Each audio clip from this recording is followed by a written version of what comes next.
Haleluya. Haleluya. Puji Tuhan yang semua memberkati. Salam damai sejahtera bagi kita semua.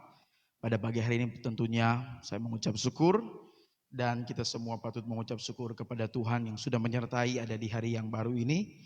Dan terima kasih atas kepercayaan dari Bapak Gembala, Ibu Rohani dan tentunya pelayanannya di tempat ini. Mempercayakan saya untuk dapat menyampaikan firman Allah. Tentunya tadi diperkenalkan nama. Namun saya harus memperkenalkan asal saya dari Kabupaten Talaut, berasal dari desa atau kecamatan Beo. Saya sudah berkeluarga dari tahun 2018 dan membentuk keluarga Katian Dago Wangko. Istri saya dan orang tua dalam pelayanan yang ada di Minahasa Utara, GBD Anugerah Kawangkoan Kalawat. Dan jadi saya ada di Manado karena istri saya juga sudah dari bulan yang lalu ada di tempat ini di Manado. Karena puji Tuhan, Tuhan boleh berkati kami dalam keluarga, sudah masuk 3 bulan sementara mengandung. Dan puji Tuhan dalam berkat Tuhan, saya dihubungi oleh, biasa kalau di sekolah kita panggil Pap Dev. Karena kalau yang sudah menikah, ya panggil Pap. Jadi contoh biasa, cuma saya di luar kita panggil Kak Dev. Bersama Ibu Rohani. Terima kasih atas kepercayaan sekalipun ini belum menutup khotbah. Biasa kau ucap terima kasih di akhir. Tapi di awal saya harus menyampaikan terima kasih. Karena setiap kesempatan itu datang dalam perkenanan kehendak Tuhan. Jadi nama saya biasa kalau teman-teman panggil Oce. Cuma memang nama akte panjang sama dengan tadi. Orang tua saya juga, kalau orang tua asli Sanger, cuman penempatan pelayanan di Talaut. Jadi status saya dalam pelayanan membantu ibu saya karena saat ini sementara menggembala sidang. Setelah orang tua saya dipanggil Tuhan pada tahun 2015. Karena tahun 2015 itu saya lanjut tingkat 2 sekolah Alkitab di Cianjur. Jadi pada tahun itu saya pulang ke Talaut untuk mengikuti pemakaman. Setelah itu sebenarnya harus kembali. Tapi dalam aturan organisasi dan sebagainya, maka saya harus pindah ke Langowan lagi supaya mempermudah kalau tiba-tiba butuh bantuan dalam pelayanan saya bisa cepat dari Langowan ke Talaut. Nah, angkatan itu saya bertemu dengan Kak Dev di sini sebagai seorang gembala dan Ibu Rohani juga. Tentunya dalam pelayanan kita punya jalur yang berbeda, punya mungkin cara-cara yang berbeda, tetapi tujuan yang sementara kita jalani adalah satu, supaya ada banyak jiwa dibawa kepada Tuhan. Dan sebagaimana tadi katakan senior, mungkin kita bilang, aduh yang bilang senior ini, nah, saudara-saudara hanya dalam tingkatan pendidikan, tapi kalau dalam sehari-hari, umur saya 25 tahun, dan sementara di saat ini puji Tuhan, Tuhan berkati dan bersama keluarga. Jadi Bapak Ibu, ketika kita mendengar firman Allah, tentunya satu hal yang harus kita pahami, di dalamnya kita melakukan satu kehendak tertinggi, itu firman Tuhan.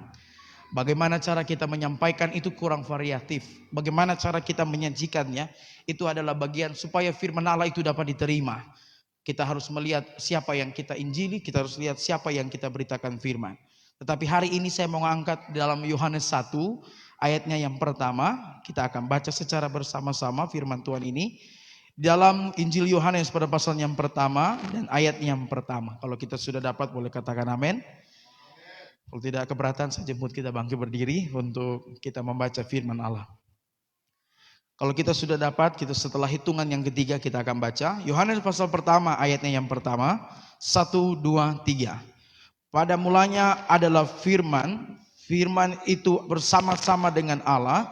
Dan firman itu adalah Allah. Lanjut ayat 2 dan 3. Ia pada mulanya bersama-sama dengan Allah. Segala sesuatu dijadikan oleh Dia. Dan tanpa Dia tidak ada satupun yang telah jadi dari segala yang telah dijadikan. Dipersilakan duduk. Puji Tuhan.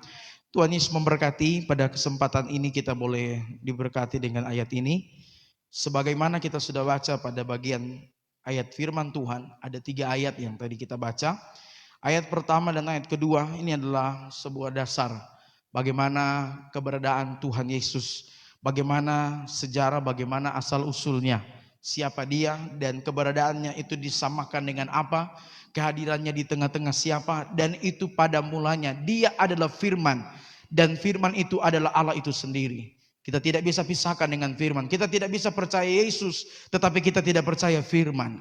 Kita tidak bisa percaya Tuhan dengan pernyataan kita, tetapi firman itu tidak ada dalam diri kita. Karena kita sudah baca dengan jelas, firman itu bersama-sama dengan Allah. Dia selalu berdampingan. Waktu kita berkata kita umat Kristus, kita harus juga menunjukkan bahwa firman itu ada dalam diri kita.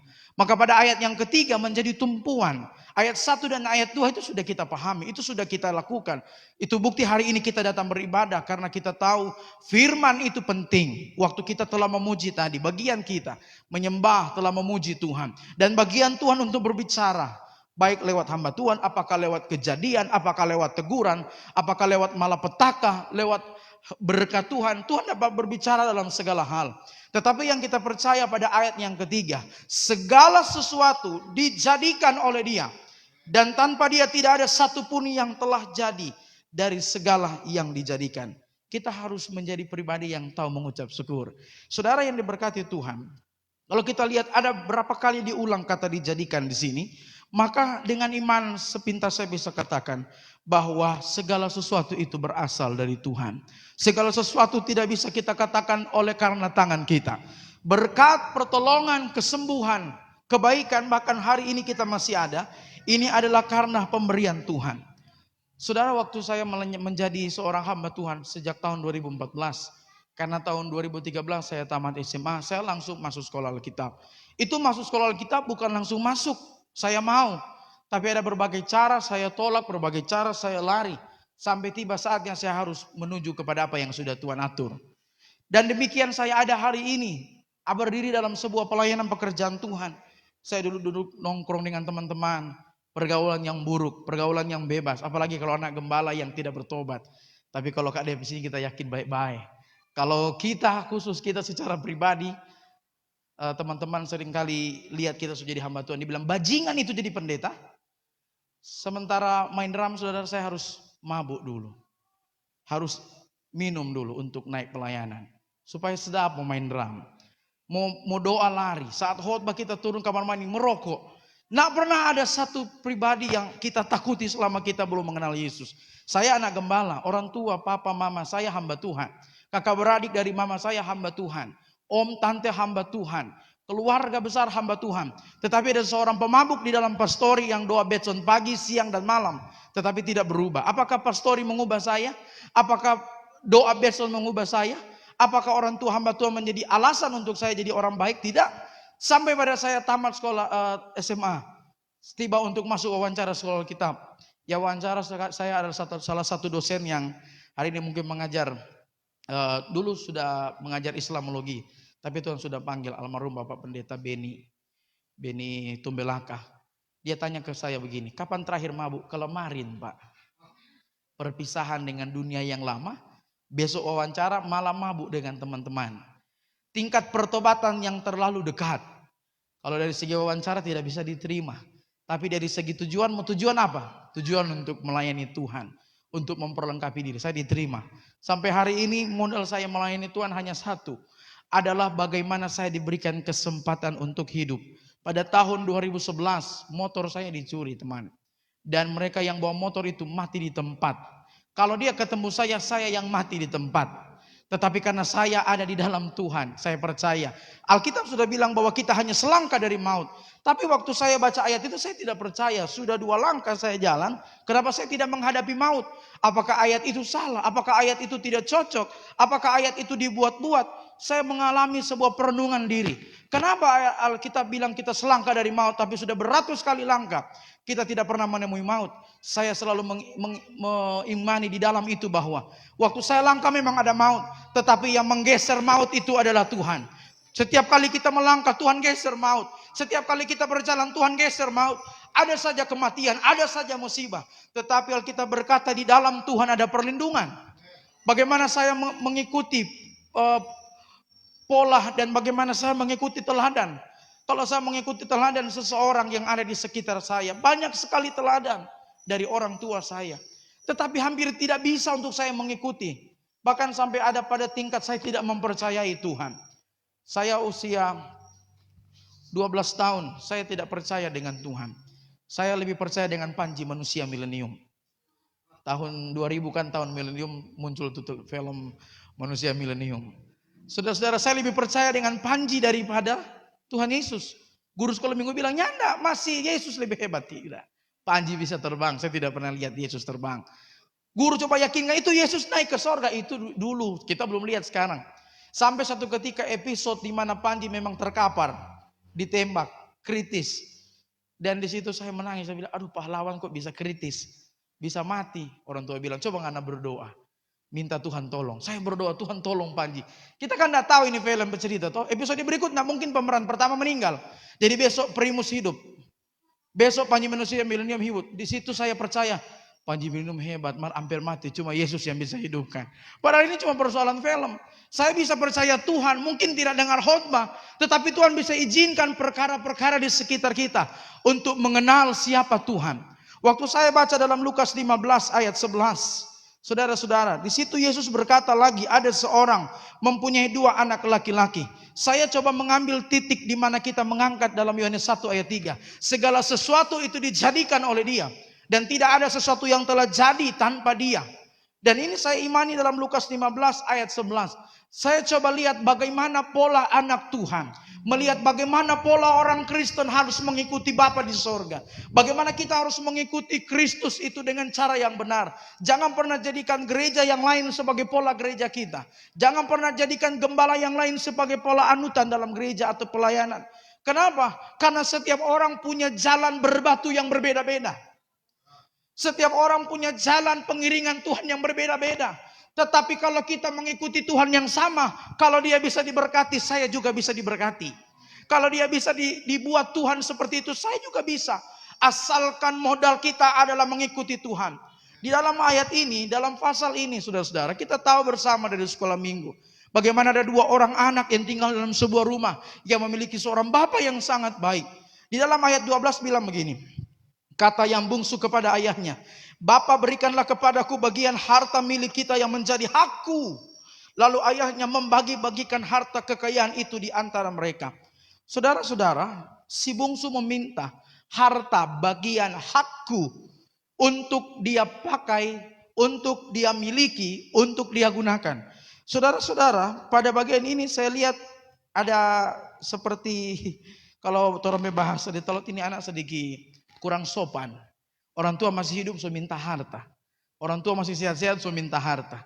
Biasa pembagian harta ketika orang tua Tuhan panggil. Ataupun orang tua mungkin semua pindah di tempat yang jauh. Orang tua titip ini tanah Forngana, ini rumah Forngana dan sebagainya. Jadi secara budaya kalau kita di daerah di tempat kami orang tua masih hidup minta harta. Itu kurang sopan. Karena orang tua masih ada. Dia menuntut cepat berikan warisan itu. Tetapi ayah yang baik. Dia tidak selalu melihat hal yang negatif dari anaknya. Dia selalu melihat anak ini pintar, anak ini baik, anak ini bagus. Ada perkataan-perkataan yang positif yang dia percaya akan terjadi bagi anak itu. Dia melakukan. Anak ini menuntut, anak ini meminta. Akhirnya ayah membagikan, saudara.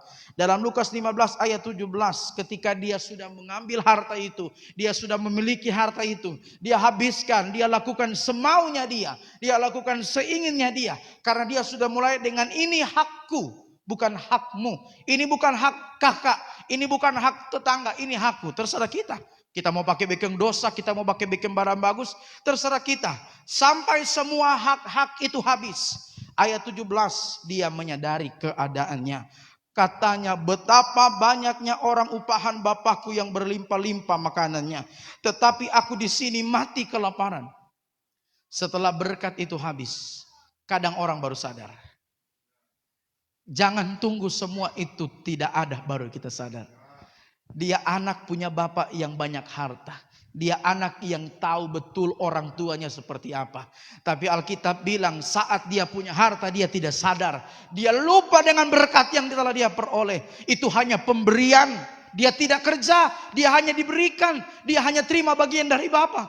Tetapi dia tidak pernah sadar. Alkitab bilang lalu ia menyadari keadaannya. Kapan dia menyadari? Setelah dia sadar betapa banyaknya orang upahan Bapakku yang berlimpah-limpah. Alkitab bilang yang berlimpah-limpah itu bukan bapaknya saja. Tetapi orang upahan Bapakku yang berlimpah-limpah. DP orang kerja saja so berlimpah. Bagaimana dia punya Tuhan? Berarti keluarga ini, bapak ini dan seisi rumah adalah keluarga yang diberkati. Tetapi ada seorang anak yang tidak menghargai berkat dan nanti sadar ketika berkat itu sudah hilang. Ada banyak orang saat diberkati dia lupa dengan Tuhan. Tapi sudah mau mati, sudah infus, Tuhan Yesus tolong, kalau kita sembuh kita mau kasih ini. Tuhan Yesus nggak bisa disogok dengan nasar. Sekalipun kita percaya nasar itu mengikat. Sekalipun kita tahu dasar atas nasar itu sangat kuat. Tetapi apakah kita serendah itu mengikut Tuhan kalau kita sudah dipukul dulu? Apakah iman kita harus ditumbuh dulu, harus ditekan dulu baru kita sadar? Kalau kita bisa sadar sementara diberkati, kenapa tidak? Kalau kita sadar sementara sehat, kenapa tidak? Kalau kita baru mau sadar saat hampir putus kesadaran, maka agak susah. Dan sedangkan sehat dia lupa Tuhan. Sedangkan dalam keadaan diberkati dia lupa Tuhan. Ketika dia melihat makanannya sudah habis, dia lihat persediaannya sudah habis, dia ingat makanan orang kerja. Betapa banyak melimpah upah orang-orang upahan makanannya di rumah Bapakku. Ayat itu bilang begitu, saudara-saudara. Saya terpukul dengan hal ini karena saya pikir begini. Waktu saya jadi anak gembala, pengerja itu banyak di pastori. Pengerja kita seenaknya kita bikin. Seenaknya kita mau usir pengerja. Kalau kita sudah bikin mie goreng anaknya nak bikin, kita mau bikin rupa di film-film. Tak ambil mama pe barang, tak taruh pada petas. Setelah dapat tangkap diusir, saudara. Dari mana kita belajar? Dari film. Pas dapat tangkap kemarin kita bilang, mak mana ada pencuri mau mengaku. Kalau pencuri mau mengaku penuh penjara. Diusir pengerja karena kita peniat. Karena kita kemauan. Kita rasa kita punya. Kita rasa kita punya. Nah sekarang saya yang di luar. Dan saya lihat orang-orang kerja itu. Ada di rumah. Di sana makan dengan melimpah. Betapa menderita. Seharusnya saya yang melimpah. Tapi karena dasar tidak sadar. Semua yang saya nikmati adalah tidak ada. Nah saudara, dia ini anak bos kalau mau bilang. Seorang anak yang berpengaruh. Tapi untuk minta makan ampas makanan babi saja tidak dikasih. Tidak diberikan, tidak diperbolehkan. Nah di sini kalau kita lihat. Anak ini mati kelaparan. Dia hampir mati kelaparan. Kalau kita di sini dalam ayat yang kita sudah baca tadi. Dia bilang di situ apa? Tetapi aku di sini mati kelaparan. Ini ada ungkapan yang terlalu berlebihan. So mau mati itu orang. So mati ini padahal masih hidup. Masih bilang mau mati. Soe ini padahal belum soe masih hidup. Kadangkala kita terlalu berlebihan dengan keadaan proses hidup. Aduh sudah gulung tikar. Masih ada hidup kayak masih bilang gulung tikar. Aduh ini susah. Tidak bisa umur panjang. Soalnya tidak mungkin dan sebagainya. Seorang anak bungsu melihat keadaannya. Soalnya tidak mungkin. Tidak ada harapan lagi. Kadang orang sadar ketika harapan sudah tidak ada. Dia tidak menyadari harapan itu selalu ada. Harapan itu selalu menunggu kita. Ketika dalam titik serendah pun. Di situ selalu ada harapan saudara-saudara. Kebanyakan seperti itu. Kalau kita melihat soal mengikuti Tuhan. Soal mengikuti pribadi yang sempurna. Kadangkala kita harus menghadapi proses. Dan pada bagian ini. Kalau kita melihat di situ bahwa Lukas 15 ayat 18 masih di pasal yang sama. Sampai ayat 19 ketika dia sadar. Ayat itu bilang begini. Aku akan bangkit dan pergi kepada Bapakku dan berkata kepadanya. Bapa, aku telah berdosa terhadap sorga dan terhadap Bapa. Aku tidak layak lagi disebutkan anak Bapa. Jadikanlah aku sebagai salah seorang upahan Bapa. Sudah lihat? Sampai mau dianggap anak pun sudah tidak layak. Karena dia sudah menyadari. Seharusnya sebagai seorang anak saya tidak bertingkah seperti yang lalu. Dia merasa bahwa saya lebih pantas menjadi orang upahan. Karena tindakan saya itu tidak mencerminkan anak Bapa. Saudara, dari yang pertama apa dia bilang? Bapa berikanlah, kasih. Dia minta, pokoknya harus, tidak boleh tidak. Kita punya hak. Dari give me, sekarang jadi make me. Dulu minta kalau bolehnya ada, sekarang pokoknya apa yang Tuhan bekeng, so itu yang terbaik. Mau jadi pembantu kayak, mau jadi orang upahan, pokoknya yang penting terima apa kita. Coba dari awal, seharusnya anak Tuhan, kita tidak boleh banyak menuntut. Kita harus lebih berkata, jadikanlah sesuai kehendakmu. Ada banyak kalau kita hanya menuntut jadi menurut kehendak kita, jadi menurut kehendak kita. Maka jangan heran ada banyak orang bilang Tuhan itu terlambat. Saya coba memahami apa dasar orang bilang Tuhan terlambat. Ada dasar orang pernah bilang Tuhan terlambat karena kita pe anak hampir mati sekarang so mati, so terlambat Tuhan. Kita pe usaha kalamaring so hampir bangkrut, sekarang so bangkrut, terlambat Tuhan. Saya belajar arti dari terlambat itu dari saya masih sekolah. Dari SD, SMP sampai SMA. 6.45 itu adalah waktu yang ditentukan sekolah saya untuk memulai apel pagi. Lewat 6.45 itu dinyatakan terlambat. Dan itu kami antara guru dan murid sudah setujui bersama. Ketika melewati kesepakatan maka disebut terlambat. Persoalannya siapa kita yang bisa berkata kepada Tuhan, terlambat kasih uang saya hari ini. Kesepakatan yang seperti apa yang kita buat dengan Tuhan? Tuhan, pokoknya hari ini diberkati. Kalau nyanda kita pindah gereja. Emangnya Tuhan harus bilang, iya. Dan ketika tidak diberkati, kemudian kita bilang Tuhan terlambat. Memangnya siapa kita yang menentukan kapan Tuhan bekerja? Memangnya siapa kita yang menentukan itu hak kita? Seperti anak ini, berikan bagianku, berikan hakku. Setelah habis, baru dia datang. Mohon ampun, mana-mana jumpa Bapa. Jadilah kehendak Bapa. Anak Tuhan seharusnya kita tidak boleh berkata terlambat kepada Tuhan.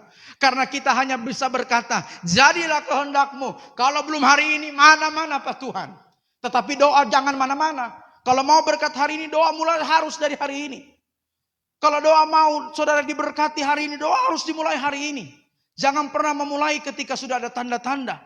Jangan pernah memulai ketika sudah mau sadar dalam keadaan seperti anak bungsu tadi. Dari minta berubah jadi jadilah kehendakmu. Karena kita baca Yohanes 1 ayat 3, segala sesuatu itu dijadikan oleh Tuhan. Amin. Haleluya. Dari selalu give me, give me, give me, jadi make me, ubah, jadikan, mana-mana. Dia sudah tidak menuntut lagi mau jadi jabatan apa, mau jadi anak bungsu, atau mau jadi siapa di rumah. Yang penting terima, ampuni saya. Mau jadi orang upahan pun jadi. Ada apa dengan hal itu? Karena ketika orang sudah sadar, coba lihat orang kalau sampai mati, mana-mana Jo, mau apa Tuhan yang penting hidup. Jangan tunggu kita dalam keadaan diproses dulu sampai tidak punya apa-apa. Baru kita mau minta berkat Tuhan, baru kita mau sadar ikut Tuhan. Saudara yang diberkati Tuhan, dengan dua keadaan itu kita bisa tahu mana anak Tuhan yang dewasa dan anak Tuhan yang tidak dewasa. Anak Tuhan yang dewasa adalah dia selalu berkata jadilah kehendakmu, bukan jadilah kehendakku. Yesus memberikan contoh bukan dalam keadaan dalam istana. Yesus memberikan contoh bukan dalam keadaan pengawalan ketat. Tapi dia berikan contoh dalam keadaan yang berdoa di tengah-tengah taman Getsemani yang gelap gulita. Di sana dalam ketakutan, dalam persiapan menghadapi salib. Tapi dia berkata, jadilah kehendakmu Bapa dan bukan kehendakku. Kadangkala kita nanti bilang jadi kehendakmu kalau kita punya rumah yang bagus. Tapi saat kita sementara masuk dalam perjuangan, sangat susah berkata jadilah kehendakmu. Dalam pelayanan pekerjaan Tuhan kami yang ada di Talaut, saya mungkin tidak bisa berkata bahwa pelayanan itu mudah, karena saya juga hidup dalam masa perintisan. Saya ingat bagaimana orang tua saya merintis sebuah pelayanan dari satu desa ke desa. Naik perahu lewat laut, pulang dari kampung kami dikejar dengan parang saudara. Mau dibunuh. Dan seterusnya. Perahu mau dibalik, ada yang DP anak diselempar di laut. Kami alami itu, saya dipikul dalam keadaan gelap gulita. Bakar itu daun kelapa saudara. Jadi saat dia menyala besar, lari cepat, pas mati berdiam. Gelap. Pasang ulang, lari saat ada terang. Kami melewati bagaimana kami ditutup ibadah, bagaimana kami tidak bisa beribadah. Orang tua, apalagi kakak-kakak saya yang lebih dulu dalam pelayanan. Atap seng, dinding seng, sudah bisa bayangkan. Itu hampir mirip dengan Sadrak Mesak Abednego. Cuma mungkin tidak 7 kali lipat, tapi panas. Dalam keadaan yang seperti itu, saudara kalau bilang alasan mundur banyak, alasan tidak banyak. Tetapi dalam keadaan seperti itu, harusnya kita dapat melihat di sana kuasa Tuhan bekerja. Saudara, berarti ini satu tanda. Ketika kita menjadi anak Tuhan, kita harus mulai dari berkata, jadilah kehendakmu kepadaku. Kemudian saudara-saudara yang diberkati Tuhan. Dalam Lukas 5 ayat 5 sampai 7, saya mengambil satu perikop pada pasalnya yang lain. Tentang bagaimana Petrus itu kemudian menjadi murid Yesus. Lukas 5 ayat 5 sampai 7. Simon menjawab, Guru telah sepanjang malam kami bekerja keras dan kami tidak menangkap apa-apa. Tetapi karena engkau menyuruhnya, aku akan menebarkan jala juga. Dan setelah mereka melakukannya, mereka menangkap sejumlah besar ikan. Sehingga jala mereka mulai koyak. Lalu mereka memberi isyarat kepada teman-temannya di perahu yang lain. Supaya mereka datang membantunya. Dan mereka itu datang lalu mereka bersama-sama mengisi kedua perahu itu dengan ikan hingga hampir tenggelam. Waktu Petrus atau Simon Petrus sebelum dipilih menjadi murid-murid, saudara-saudara, sebelum dia diangkat sebagai murid Tuhan Yesus, saudara, dia adalah seorang nelayan yang mencari ikan. Alkitab berkata dia memulai dengan kata guru kepada Yesus. Bahwa sepanjang malam kami tidak mendapat ikan. Ini ada bahasa sama dengan selama orang melayani tidak pernah dapat jiwa. Selama orang berdoa tidak pernah dapat jawaban doa. Selama. Memangnya siapa Yesus? Ketika dia tanya, dia tahu kan Yesus ini siapa? Dia tahu apakah Yesus orang ahli laut, apakah Yesus nelayan, apakah Yesus mengerti bagaimana cara menangkap ikan? Tapi dia protesnya kepada situ. Ada bahasa yang berkata sepanjang malam, ini bahasa menggunakan waktu. Dia menyampaikan saudari sana sampai sini. Saudari pagi sampai pagi belum dapat apa-apa. Dari malam sampai sekarang belum ada apa-apa. Ini kan bahasa yang seakan-akan ingin mengatakan nggak ada kerja, nggak ada manfaat, tidak ada berkat, seperti menuntut mana dan tidak ada, saudara. Di sini kalau kita melihat Yesus memberikan saran kepada mereka. Di mana-mana orang kalau mau minta saran itu sesuai dengan bidang. Nah, mungkin orang yang tahu menjahit mau minta saran untuk menjahit baju kepada orang bengkel, agak tidak sinkron, sesuai dengan keahlian. Tetapi bagaimana Petrus bertanya kepada dia, menyebutnya guru, bahwa dia bukan cuma guru akan satu hal, dalam satu bidang, segala hal. Yesus memberikan saran yang mungkin itu juga bisa dilakukannya sebenarnya. Bertolak lebih dalam. Nelayan dalam hati, soal lebih dalam yang kita lakukan. Mungkin sudah banyak. Kalau cuma soal bertolak lebih dalam kami juga tahu. Tetapi karena engkau yang menyuruhnya juga aku lakukan. Saudara awalnya menuntut tidak dapat apa-apa. Tidak ada hasil. Sudah kerja keras tetapi hasilnya nol. Bukankah ini yang dilakukan oleh seperti anak bungsu? Tidak pernah kerja maunya besar. Orang yang sudah kerja tapi hasilnya nol. Ini hampir mirip-mirip. Tidak sesuai dengan apa yang dia kerjakan. Tetapi waktu Yesus suruh dia lebih dalam lagi. Di sana ada ikan yang mereka dapat. Bahkan pada bagian terakhir mereka memberi isyarat kepada yang ada di tempat yang jauh. Mereka bilang kepada teman mereka, tambah lagi perahu kemari. 2 perahu itu bukan diisi penuh. Tetapi Alkitab bilang hampir tenggelam. Di mana-mana perahu tenggelam karena bocor. Di mana-mana perahu tenggelam karena ombak. Tapi ini tenggelam karena berkat. Terlalu banyak sampai tidak bisa menampung.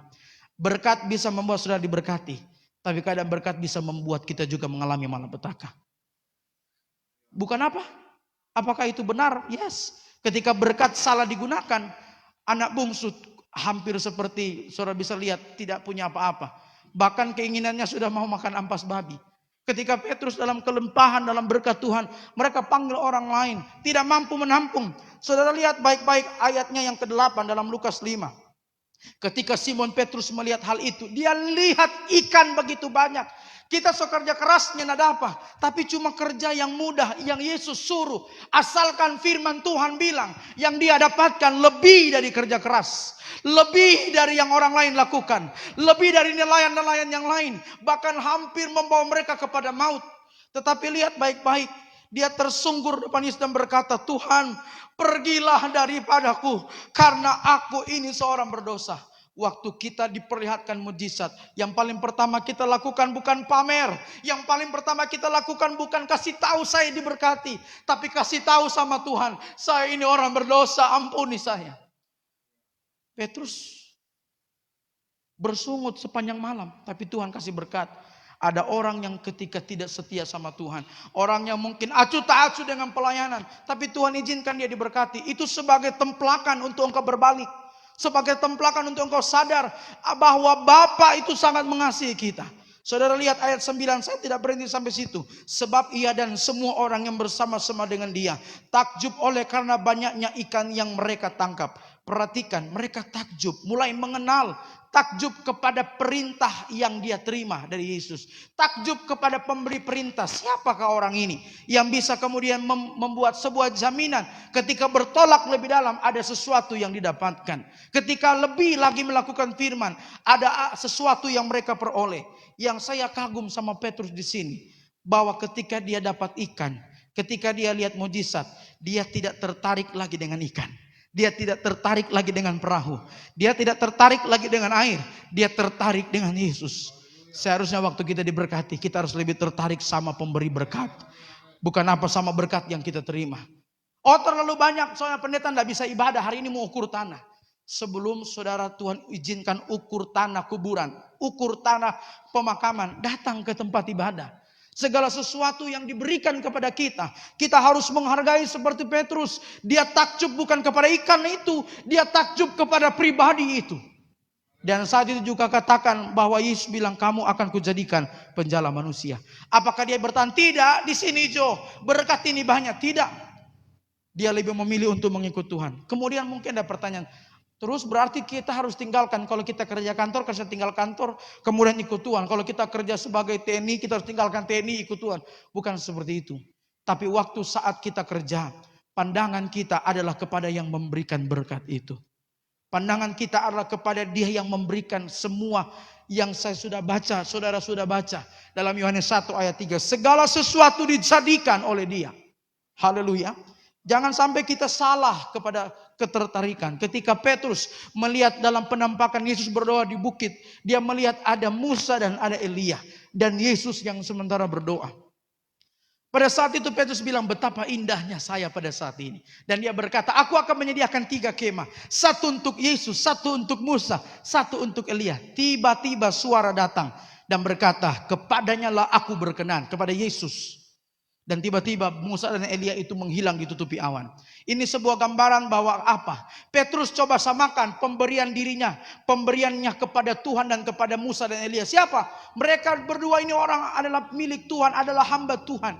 Mereka menganggap Yesus dan yang lain itu sama. Yesus sudah disamakan dengan manusia. Ada idola selain Yesus. Allah tidak mau. Idola itu harus Yesus. Jangan ada berkat yang disamaratakan dengan ibadah. Karena berkat kita tinggalkan ibadah. Ibadah ketika di dalamnya ada nama Yesus, itu lebih tinggi dari segala sesuatu yang telah dijadikan. Anak bungsu sadar ketika tidak ada apa-apa. Petrus sadar ketika diberkati. Tuhan bisa sadarkan orang dengan banyak hal. Mau pilih mana? Mau sadar ketika diberkati atau mau sadar saat tidak diberkati? Bahkan lenyap semua. Kita tidak bisa memilih. Pertanyaan dan jawaban tidak bisa memilih. Tapi kita bisa memilih saat ini. Bahwa saya mau sadar. Saya mau saudara. Saya tidak lepas dari kekurangan. Ketika ikan tidak berharga, ketika perahu lagi tidak menjadi andalan Petrus, dia melihat Yesus yang menjadi alasan dia diberkati. Saudara-saudara yang diberkati, kalau kita minta kita tidak diberikan, bukan berarti Tuhan tidak menjawab. Tuhan sudah menjawab, mungkin menunggu. Segala sesuatu indah pada waktunya, bukan pada waktu kita. Kalau kita tahu waktunya itu waktu Tuhan. Lazarus terlambat Yesus, dia sudah meninggal di mata manusia. Tapi waktu Yesus datang, bangun. Seakan-akan Tuhan berkata seperti pandang enteng. Seterlambat, lewat keadaan yang terlambat. Kadang di situ Tuhan menyatakan mujizat. Kalau ketika dokter bilang terlambat, so terlambat betul. Kalau manusia bilang kami sudah berusaha semampunya, tapi sudah terlambat. Kalau di zaman Lazarus ada ruang VIP atau ruang ICU. Kemudian ada orang-orang perawat, ada para medis di situ datang. Mereka mungkin bisa berkata, sudah terlambat. Kami sudah berusaha semampu mungkin. Kemudian ada pribadi datang. Mana dia? Mana? Lazarus bangkit. Mungkin para medis bilang, mungkin sudah salah penilaian kami. Kita akan selalu memvonis terlambat karena apa yang kita lihat, karena apa yang kita rasakan, karena apa yang kita dengar. Tetapi pribadi Tuhan, dia yang menjadikan manusia. Maka saya percaya waktu kita panggil nama Tuhan, sekalipun sudah bangkrut, dia bisa bangkitkan kembali. Sekalipun sudah tidak ada, dia bisa bangkitkan kembali. Saya bisa berkata itulah iman Abraham. Dia berani untuk mengorbankan anaknya karena dia berprinsip. Sekalipun anaknya pun sudah jadi abu, Tuhan bisa menghidupkan kembali. Saudara, bagaimana ketika kita menjadi anak Tuhan? Kita harus belajar untuk berkata, jadilah kehendak-Mu. Bagian yang berikutnya, bagaimana setelah kita diberkati, bagaimana Tuhan menyertai kita. Pendeta, jalan pelayanan tidak mulus, jalan bergereja tidak mudah, jalan hidup orang percaya tidak mudah. Saya ambil dalam Matius 23. Sebagaimana itu dikatakan Tuhan adalah gembalaku yang baik.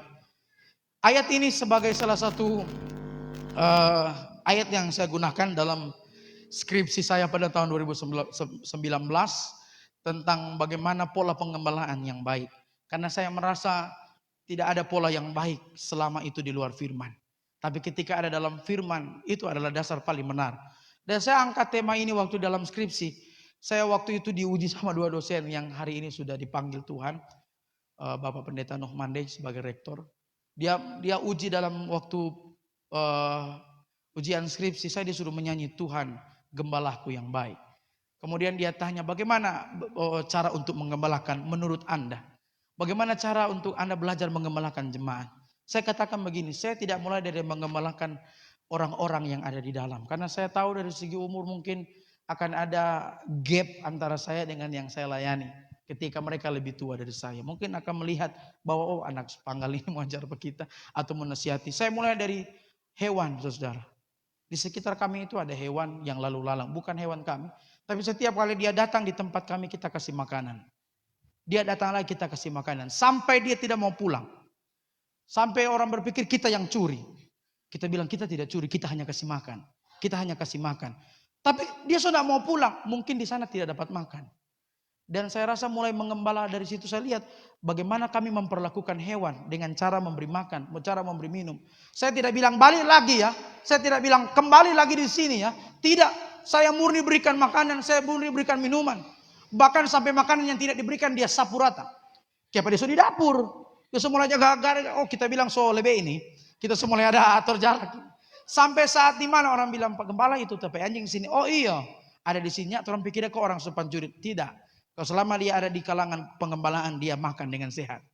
Saudara yang diberkati saya di situ melihat dari bagaimana seorang Daud kemudian dia menyadari sebagai gembala yang baik, dia membimbing orang-orang, dia membimbing manusia. Tidak. Dia mulai dengan membimbing para domba, hewan-hewan. Kemudian dia bisa membimbing manusia-manusia yang dibawa kepada Tuhan. Dari situ saya mengangkat bahwa konsep pengembalaan tidak semudah memimpin pujian. Konsep pengembalaan tidak semudah kita berkhotbah. Konsep pengembalaan adalah bagaimana kita memastikan mereka tetap sehat. Bagaimana mereka tetap kuat. Bagaimana kelanjutannya. Tidak hanya awal. Tidak hanya mulanya. Maka saya berkata bahwa ketika Kak Dep undang di tempat ini. Kak Dep bilang boleh patoran di tempat ini. Saya lihat dikatakan dalam kegiatan ibadah. Dalam perintisan. Saya percaya gereja tidak boleh anti dengan kata perintisan. Sampai hari ini sekalipun pelayanan kami ada di Talaut sudah cukup lama. Tetapi konsep perintisan itu tetap ada. Kenapa? Konsep perintisan pelayanan itu mati-matian. Baku lakukan apa saja. Talenta semua dikeluarkan. Untuk membangun pelayanan. Tapi kadang ketika sudah ada pada konsep jemaat yang banyak. Kadang konsep perintisan itu sudah hilang. Sebab perintisan itu di mana di sana orang tidak memperdulikan harta, orang memperdulikan kebersamaan, orang sama-sama kumpul. Itu kan gereja mula-mula lakukan. Semua dibawa kepada kaki Rasul dan Rasul membagi-bagikan. Ini bicara jemaat yang mula-mula. Itu jemaat perintisan. Tetapi jemaat perintisan bukan soal jumlah. Jemaat perintisan adalah soal semangat melayani Tuhan. Kalau semangat itu ada sampai hari ini di gereja-gereja besar. Saya percaya gereja-gereja besar tidak akan kekurangan hal dalam pelayanan. Mereka tidak akan kekurangan program. Coba lihat dalam perintisan. Ada banyak hal. Kami pernah jual makanan untuk buat gereja. Kami pernah jual ini. Tanya orang mau beli nasi bulu. Mau beli ini, mau beli ini. Betapa kami hilangkan rasa malu kami demi pelayanan. Tapi coba kalau gereja sebesar. Rasa malu mencari dana. Rasa malu lagi untuk pelayanan. Sudah jo. Ngoni jo. Tapi kalau itu modal itu ada dalam pelayanan. Bukan soal jualnya. Tetapi bagaimana kita berusaha. Apa saja kita lakukan demi kemajuan pelayanan. Sampai hari ini kalau itu sudah tidak ada dalam gereja. Gereja tidak hanya mengumpul jadwal pelayanan. Ibadah pertama, ibadah kedua, ibadah pemuda dan seterusnya. Itu hanya liturgi dalam ibadah. Tetapi yang terpenting adalah semangat para umat-umat Tuhan. Bagaimana gembala yang baik. Di situ dikatakan Tuhan adalah gembalaku, takkan kekurangan aku. Ia memberingkan aku di padang yang berumput hijau. Lihat baik-baik. Seorang gembala yang baik itu. Daud tidak bilang dirinya. Daud tidak bilang ayahnya. Tapi Daud bilang Tuhannya. Seorang gembala yang baik dia pertama bawa kepada apa? Rumput yang hijau. Padang yang berumput hijau. Ini sebuah keadaan yang sangat dibutuhkan oleh para domba. Domba makan di padang yang berumput hijau. Ia membimbing aku ke air yang tenang. Saya pelajari waktu saya susun skripsi. Bahwa domba itu tidak bisa minum di air yang sementara bergoyang. Domba tidak bisa minum air yang kabur, air yang kurang jernih. Domba itu tahu mana air yang tenang, mana air yang berbahaya. Mana air yang pantas diminum, dia lihat dari ketenangan. Kalau rupa ada sedikit angin, oh tidak bisa ini. Ini ada ancaman. Maka gembala yang baik, dia tahu kebutuhan domba. Bahwa dia bawa kepada sesuatu yang tenang. Kalau kita sampaikan berita-berita yang menakutkan, domba bisa mati. Jemaat bisa hilang pengharapan. Kalau yang dibagikan hanya ketakutan. Tapi kalau yang dibagikan ketenangan. Covid ini belum habis. Tetapi firman Tuhan juga tidak akan pernah habis. Penyertaan juga tidak akan pernah habis. Yang kita bagikan bukan Pak Gembala, kenapa ini seberapa mati? Pak Gembala, kenapa sudah di sini? Pak Gembala mau mati tuh jemaat. Pak Gembala susah. Pak Gembala susah. Tapi kalau yang kita bagikan yang tenang, domba bisa makan dengan tenang. Domba bisa minum dengan tenang. Domba bisa berada pada keadaan yang aman. Kemudian ia menuntun aku di jalan yang benar oleh karena namanya. Mazmur 23 ayat 4. Sekalipun aku berjalan dalam lembah kekelaman, aku tidak takut bahaya sebab engkau besertaku. Gadamu dan tongkatmu itulah yang menghibur aku. Dalam keadaan ada waktu kita menikmati berkat itu. Ada waktu kita harus melewati lembah kekelaman. Berita baiknya kita tidak berjalan sendiri. Tapi kita berjalan dengan gembala yang pernah membawa ke rumput hijau. Dengan gembala yang memberikan air yang tenang. Dia yang juga tahu saat kita dalam lembah kekelaman. Dia punya gada dan tongkat. Ada waktu itu gada dipakai untuk kita. Ada waktu tongkat dipakai untuk kita. Ada waktu untuk menghalau musuh. Haleluya. Jadi kita tidak pernah bisa bilang bahwa Tuhan itu selalu baik terus. Ketika dalam keadaan yang dalam penderitaan, Tuhan tidak baik. No. Tongkat bisa dipakai untuk menolong, menarik kita. Ada waktu untuk mencambuk kita ketika kita keluar dari iring-iringan pelayanan. Iring-iringan gembala. Haleluya. Supaya kita tidak keluar. Nah, pada bagian ini, ayat 5. Di situ dikatakan, engkau menyediakan hidangan bagiku. Di situ dikatakan hidangan. Apakah hidangan ini berbeda dengan yang pertama? Itu berbeda. Yang pertama rumput hijau jelas. Yang pertama air yang tenang jelas. Yang pertama dia jadi gembala menyediakan rumput. Sekarang dia menjadi tuan rumah menyediakan hidangan. Ayat itu bilang bahwa apa? Dia siapkan hidangan itu di hadapan lawanku. Engkau mengurapi kepalaku dengan minyak, pialaku penuh melimpah. Saudara, orang kalau sementara dalam keadaan berperang, susah untuk makan. Susah mau makan kalau dapat lihat ada kerusuhan di muka. Bukan mungkin kerusuhan datang ke rumah ini, tetapi tingkat kepo tertinggi ada saat makan. Siapa itu? Siapa? Tidak bisa makan tenang ketika kita lihat ada sesuatu yang menarik perhatian. Apalagi kalau kita lihat musuh kita sementara makan, kemudian ada musuh di depan. Sangat susah kita makan di depan lawan. Kalau saya bilang, katakan saudara, lawan itu untuk apa?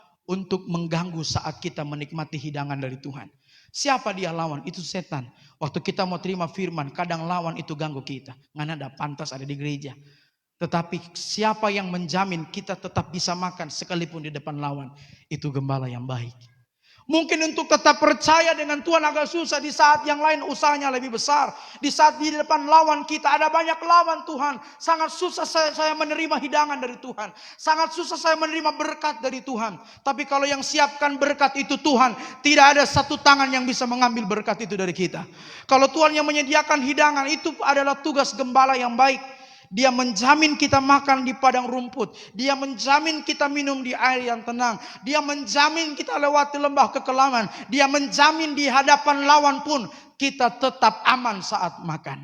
Dan bagian yang terakhir, yaitu adalah Alkitab bilang tadi apa? Engkau mengurapi kepalaku dengan minyak. Saudara, tentang minyak ini, saudara-saudara, saya melihat bahwa ada berkat yang luar biasa terkandung dalam minyak ini. Di sini dikatakan dia mengurapi dengan minyak. Untuk apa? Bukankah sudah cukup makan rumput, minum air yang tenang, dituntun jaminan keamanan, kemudian makan di depan ancaman. Apakah lagi dengan minyak yang diurapi ini? Apa maksud dari pengurapan ini? Kalau saya lihat dalam Mazmur 133 ayat yang pertama, nyanyian ziarah Daud, sungguh alangkah baiknya dan indahnya apabila saudara-saudara diam bersama dengan rukun. Kemudian kalau kita baca ayatnya yang kedua, seperti minyak yang baik di atas kepala, meleleh ke janggut, yang meleleh ke janggut Harun dan ke leher jubah. Saudara bisa bayangkan baik-baik bahwa di sini kita melihat ayat pertama, betapa baik dan sungguh indah. Dalam terjemahan Inggris katakan, how good and how pleasant. Betapa baik dan menyenangkan. Untuk menyenangkan Tuhan itu tidak susah. Bersatu saja itu sudah menyenangkan Tuhan. Pelayanan yang bersatu itu betapa baik dan betapa menyenangkan di hadapan Tuhan. Tetapi apa kaitan dengan minyak? Apa kaitan dengan pengurapan kepada domba? Apa kaitan pengurapan dalam Matius, dalam Markus?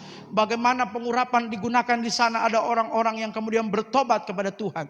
Di sana dikatakan ada perempuan yang kemudian menggunakan minyak mengurapi kaki Yesus. Ada banyak bicara tentang pengurapan. Tetapi hubungan dari Mazmur 23 sampai Mazmur 133 ayat kedua, bahwa minyak itu diberikan di kepala, tetapi efeknya bukan cuma sampai di kepala. Dia meleleh ke leher, kemudian ke janggut ke leher, dan kemudian ke jubah. Dia stop di sini. Sebenarnya cuma di kepala, tetapi yang diberikan itu mengalir terus sampai ke jubah. Kenapa? Karena yang diberikan itu tidak terbatas. Yang diberikan itu bukan cuma untuk kepala, tetapi meleleh sampai ke janggut, meleleh sampai ke leher, kepada jubah. Tapi kenapa tidak sampai terus? Kenapa cuma sampai di jubah? Jubah ini ada bayangan terhadap firman Allah. Ketika 10 hari di mana murid-murid yang kemudian mereka menunggu kedatangan Roh Kudus, mereka berdoa. Di sana ada urapan Tuhan turun. Di situ ada bagaimana orang mengalami mujizat, orang mengadakan penginjilan, banyak jiwa yang bertobat. Bagaimana urapan itu sangat berguna. Tetapi ketika diperharapkan dengan minyak berhenti di jubah. Ketika perempuan yang 12 tahun pendarahan, 12 tahun pendarahan seorang perempuan menurut tradisi orang-orang Ibrani, bahwa seorang perempuan yang mengalami lelehan darah tidak boleh mendekati perkampungan, tidak boleh mendekati pria. Setiap kasur itu harus dibuang, dibakar. Karena dia diasingkan sebagai orang yang berdosa pada zaman hukum Taurat. Betapa menderita sakit 12 tahun, diasingkan 12 tahun, diperbuat seperti orang yang tidak kudus selama 12 tahun. Dalam keadaan dia berusaha sembuh, tapi ketika Yesus lewat, dia berkata, asal ku jama jumbai jubahnya saja, aku sembuh. Ada apa dengan jubah itu? Ada apa dengan di balik jubah? Ada apa? Di situ ada kuasa Tuhan. Tuhan jamin makan di rumput yang hijau. Tuhan jamin minum di air yang tenang. Tuhan jamin lewati lembah kekelaman. Tuhan jamin di dalam ancaman kita dapat menikmati berkat. Dan Tuhan jamin dengan iman kita percaya ada kuasa. Kalau perempuan itu dapat. Yesus sampai berkata begini, siapa yang menjamahku? Saya merasa ada yang keluar dari tubuhku. Ketika orang-orang bertanya, murid-murid bilang, di sini banyak orang guru, kami tidak tahu. Kami tidak tahu siapa yang menjamah engkau. Di tengah kerumunan banyak orang yang mengikut Yesus. Hanya orang yang percaya saja yang dapat menikmati berkat itu. Kesembuhan itu datang kepada perempuan itu. Tapi ingat, Alkitab berkata, Yesus berkata kepada perempuan itu, pergilah engkau sudah sembuh. Bukan, tapi pergilah engkau telah diselamatkan. Dengan imanmu engkau telah diselamatkan. Dia minta kesembuhan yang dapat keselamatan. Saya percaya Tuhan ketika memberikan sesuatu kepada kita, ketika kita minta A, dia nggak cuma kasih A, dia kasih banyak hal yang tidak bisa kita minta, yang lupa kita minta, yang tidak kita pikirkan. Pujian tadi, apa yang tak pernah kita lihat dengan mata, apa yang tidak pernah timbul dalam hati, apa yang mungkin tidak pernah kita dengar dengan telinga. Itu bukan cuma mobil, mobil itu bisa kita lihat dengan mata, betul? Saya coba renungkan, ketika ada teman saya kesaksian, puji Tuhan hari ini saya punya mobil baru. Ternyata apa yang tidak pernah saya lihat dengan mata. Kok kita habis kesaksian, ngana enggak pernah lihat oto kawan? Ngana enggak pernah dengar oto? Alkitab berkata kalau ayat itu konteksnya kepada roh dari Tuhan. Kegenapan apa yang tidak kita lihat dengan mata, tidak pernah kita dengar dengan telinga, tidak pernah pun timbul dalam hati. Kegenapan adalah sesuatu yang kita dapatkan dari iman. Sebab hidup orang percaya bukan karena melihat, tapi karena percaya. Maka saya percaya Tuhan tidak hanya berkati kita dengan Oto. Oto itu orang yang tidak percaya Tuhan pun bisa dapat. Kalau saya bandingkan dengan Raffi Ahmad, Tuhan Raffi Ahmad itu lebih hebat kalau mau bilang. Tetapi Tuhan tidak bisa dibandingkan soal berapa banyak mobil. Tetapi Tuhan dapat dilihat seberapa banyak penyertaannya kepada kita. Perbedaan orang yang punya Tuhan dan tidak punya Tuhan, itu adalah mereka punya andalan, mereka punya tempat pengungsian. Tapi ketika mereka tidak punya Tuhan, mereka hanya berharap kepada isi rekening. Kalau itu habis, maka pengharapan itu habis. Itu adalah kunci dalam kehidupan kita. Ketika kita menjadi pribadi yang selalu berkata, jadilah kehendakmu. Maka Mazmur 23 tadi akan menyertai kita. Ingat baik-baik, ini kunci. Kunci itu sangat penting. Saya tutup dengan ilustrasi, ada cerita tentang 3 orang sahabat. Ada dari Gorontalo, Manado dengan Sangir, saudara. Ada Alo, Uti dengan Ungke. Tiba-tiba saudara mereka berteman dari SD, SMP, bolos sama-sama, nakal sama-sama, lulus sama-sama. Saat mereka sebelum kuliah mereka komitmen, kita tabung banyak uang untuk kita pergi menginap di hotel yang berbintang 5.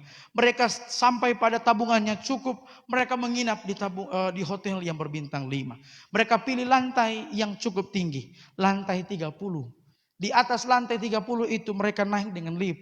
Sampai mereka lihat pemandangan kota yang begitu indah. Sampai tiba malam mereka harus turun cari makan, mereka harus turun cari minum. Mereka beli baju, beri keperluan. Saat kalau pulang rumah bawa oleh-oleh. Mereka keluar, turun menggunakan lift, naik mobil sampai di tempat pembelanjaan. Ketika mereka kembali dengan banyak barang, sampai di hotel ternyata ada masalah dengan kelistrikan. Ada masalah yang cukup tidak bisa diatasi oleh pihak hotel. Sehingga harus menggunakan tangga darurat. Lantai 30. Saudara bisa bayangkan berapa puluhan tangga, ratusan tangga yang harus mereka tempuh. Akhirnya 3 orang ini tidak bisa nangkal. Ungkek bilang torang bikin strategi dengan banyak barang. Supaya dapat rasa tulala. Lantai 1 sampai 10 alok bercerita hal-hal yang bikin tertawa. Lantai 11 sampai 20 ungkek ini Uti ini cerita tentang hal-hal yang menakutkan. Sementara dari lantai 21 sampai 30 biar ungkek yang cerita-cerita yang menyedihkan. Mulai dari cerita pertama. Oh, dari lantai 1, lantai 2 tertawa mati. Cerita bikin tertawa sampai lupa karena terlalu banyak tertawa. Lupa itu beban berat yang mereka bawa. Lupa anak tangga yang mereka sementara naiki. Sampai lantai 10 saudara. Mereka tertawa dengan begitu sangat terbahak-bahak. Lantai 11, bila ingat apa giliran Uti. Oh sudah. Dia cerita-cerita menakutkan. Karena penuh dengan ketakutan. Apalagi mati lampu. Mereka tahu tuh kalau orang takut saudara. Kalau orang takut di kompleks. Itu biar pagar tinggi dia lewat. Itu tangga 1 lantai 2 lantai. Begitu cepat sampai lantai yang ke-20. Tiba lantai 21. Maka bila sekarang ungkek nganapi bagian. Cerita yang menyedihkan. Ungkek. Nah aja boleh berjalan lantai 1. Ungkek cuma menangis. Ini Uti dengan Allah bilang siapa ngana. Belum baca itu cuma menangis. Semua lantai ke-8, cepat, so dekat. Semua lantai 9, cepat. Kita nggak belum bercerita, cuma menangis terus. Sampai lantai ke-30, Ungkek bilang, cerita yang menyedihkan adalah kunci ketinggalan di mobil. Berarti mereka harus kembali lagi turun 30 lantai ke bawah. Jadi pas cerita tertawa, cerita menakutkan dan cerita menyedihkan. Dan lebih menyedihkan lagi karena kunci ketinggalan. Sekalipun engkau ada di lantai yang tinggi, engkau ada dengan segala belanjaanmu, engkau ada dengan segala sejarah hidup, tertawa, menangis ataupun dalam keadaan menakutkan. Tapi kalau engkau lupa kunci itu sangat menyedihkan. Orang hidup seperti naik tangga. Tidak bisa berharap sama orang lain. Nggak ada yang serba otomatis. Listrik terbatas. Bantuan orang terbatas. Tetapi kalau kunci itu ada di tangan kita. Kita bisa buka itu kamar. Kita bisa buka berkat. Kita bisa buka apa yang tertutup. Dan kalau Tuhan yang buka, tidak ada satu tangan yang dapat menutupnya. Kalau Tuhan yang sudah memberikan berkat, tidak ada satu tangan yang dapat menahan berkat itu. Biar firman Allah ini menjadi kekuatan bagi saya dan saudara. Karena saya percaya bahwa apa yang kita perkatakan hari ini, segala sesuatu dijadikan oleh Dia. Dan tanpa Dia tidak ada segala sesuatu yang telah jadi. Sampai hari ini saya tetap percaya. Ketika kita menjadi anak Tuhan, kita harus selalu berkata, jadilah kehendak-Mu dan bukan kehendak-Ku. Haleluya. Terima kasih Tuhan.